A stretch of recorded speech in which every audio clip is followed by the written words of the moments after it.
ధనలక్ష్మి అని అంటున్నాం. ఏమని అంటున్నాం? ధనలక్ష్మి.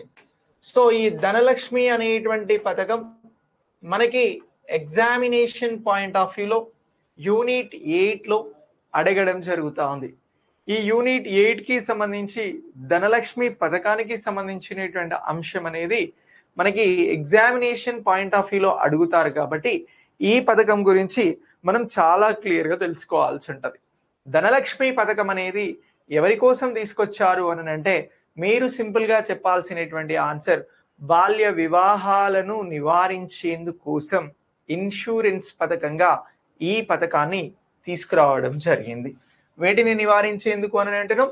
ఇగో బాల్య వివాహాలకి సంబంధించి బాల్య వివాహాల కోసం, బాల్య వివాహాల నివారణ కోసం, ఆడపిల్లలకి సంబంధించినటువంటి రక్షణ కోసం, ఆడపిల్లలకి సంబంధించినటువంటి అంశాలలో భద్రతను అందించేందుకోసం ఈ పథకం అనేది ప్రారంభించడం జరిగింది. సో బేసిక్గా ఆడపిల్ల పుడితే పురిటిలోనే చంపేసేటువంటి సమాజంలో ఆడపిల్లల్ని రక్షించుకోవాలి, ఆడపిల్లలకి సంబంధించిన భద్రతను పెంపొందించాలి అనేటువంటి ఉద్దేశంతో ఈ ధనలక్ష్మి అనేటువంటి పథకంని ప్రారంభించారు. ఎప్పుడు ప్రారంభించారు ఈ పథకాన్ని అని అంటే 2008లో ఈ పథకం ప్రారంభమైంది. ఎప్పుడు అని అంటే మార్చ్ 3న పథకం ప్రారంభమైంది. ఎవరు ప్రారంభించారు ఈ పథకాన్ని అని అంటే మహిళా మరియు శిశు అభివృద్ధి మంత్రిత్వ శాఖ, మహిళా మరియు శిశు అభివృద్ధి మంత్రిత్వ శాఖ ఈ పథకాన్ని ప్రారంభించింది. అయితే ఈ పథకం ఏం చేస్తుంది అని అంటే ఎవరైనా ఆడపిల్లకి జన్మనిచ్చినటువంటి తల్లిదండ్రులకి ముందుగా ఏం చేస్తుంది ఈ పథకం అని అంటే ఆర్థిక సహాయాన్ని అందిస్తుంది. ఏమందిస్తారు అని అంటున్నాం? ఆర్థిక సహాయం అందిస్తారు. ఎంత అందిస్తారు సార్ ఆర్థిక సహాయం అని అంటే ప్రాథమికంగా ప్రైమరీగా లేదా ప్రాథమికంగా ఎంత ఇస్తారు ఇక్కడ అని అంటే 5,000 రూపాయలని, ఎంత అని అంటున్నాం? 5,000 రూపాయలని అందించడం జరుగుతూ ఉంది. సో ఇలా 5,000 రూపాయలని అందించిన తర్వాత ఈ పథకంలో భాగంగా ఏం చేస్తూ ఉన్నారు అని అంటే ఎవరైతే ఈ పథకానికి లబ్ధిదారులుగా ఉన్నారో అలాంటి వారికి సంబంధించి 5,000 రూపాయలను అందించడంతో పాటు ఇక్కడ ఏం చేస్తున్నారు అని అంటే పథకంలో భాగంగా ఇన్సూరెన్స్ అనేది ఇస్తా ఉన్నారు. సో ఇన్సూరెన్స్ అనేది ఇవ్వడం జరుగుతూ ఉంది. సో ఈ ఇన్సూరెన్స్ ఇవ్వాలి అని అంటే ఫస్ట్ ప్రీమియం అనేది చెల్లించాలి. మరి ఇలా ఈ ప్రీమియం అనేది చెల్లించడం జరుగుతూ ఉంది. ఏం చెల్లిస్తా ఉన్నారు అని అంటున్నాం? ప్రీమియం చెల్లిస్తా ఉన్నారు. సో ఎంత ఇస్తున్నారు, ఎవరికి ఇస్తున్నారు అనేటువంటి అంశాన్ని మనం మాట్లాడాల్సి వస్తే ఇన్సూరెన్స్ అనేది అందిస్తా ఉన్నారు. ఎవరికి ఇస్తున్నారు? 18 సంవత్సరాలు దాటినటువంటి అమ్మాయిలకి.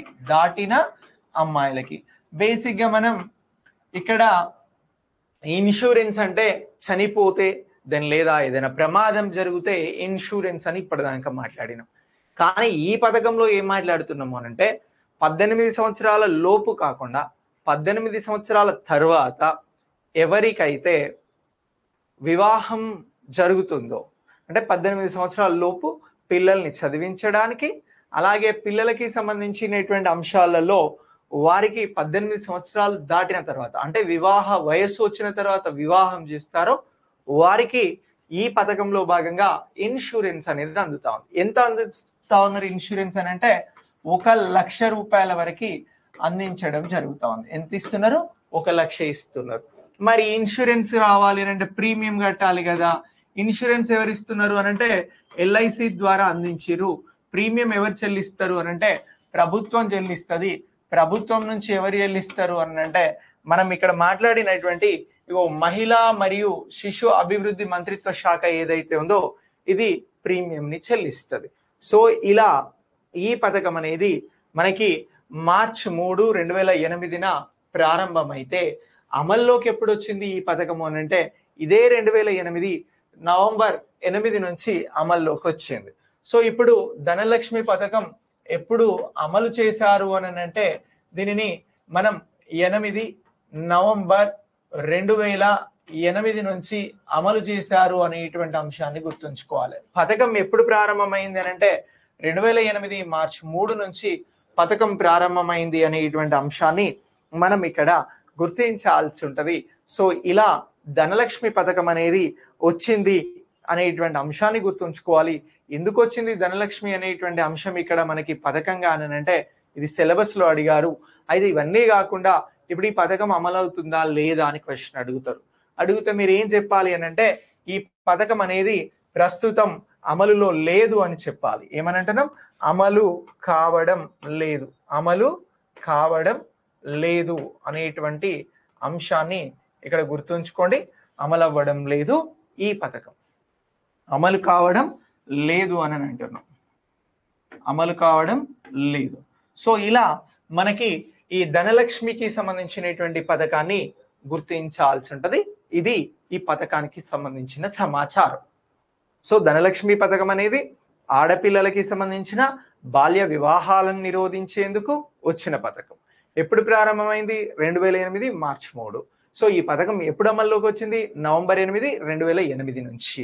సో మరి ఈ పథకంలో ఏం చేస్తున్నారు అని అంటే ఆడపిల్ల పుట్టినటువంటి తల్లిదండ్రులను గుర్తించి ప్రాథమికంగా ఒక 5,000 రూపాయలు ఖర్చులు ఇచ్చి ఆ ఖర్చుల అనంతరం ఆడపిల్లలకి లబ్ధిదారులకి సంబంధించిన ఇన్సూరెన్స్ చేయించి ఆ ఇన్సూరెన్స్ ద్వారా 18 ఏళ్ళు దాటిన తర్వాత తను పెళ్లి చేసుకున్నట్లయితే ఆ లబ్ధిదారులకి ₹1,00,000 ఇన్సూరెన్స్ LIC నుంచి ఇప్పించారు. ప్రీమియం ఎవరు కట్టిరు అని అంటే మహిళా మరియు శిశు అభివృద్ధి మంత్రిత్వ శాఖ కట్టింది. సో ఇలా ధనలక్ష్మి పథకం అనేది కొనసాగింది. 2013 అనంతరం ఈ పథకాన్ని ఆపేశారు. సో అలా ఇప్పుడు ఈ పథకం అనేది అమలు కావడం లేదు. సో ఇది ధనలక్ష్మి పథకానికి సంబంధించిన ముఖ్యమైన సమాచారం.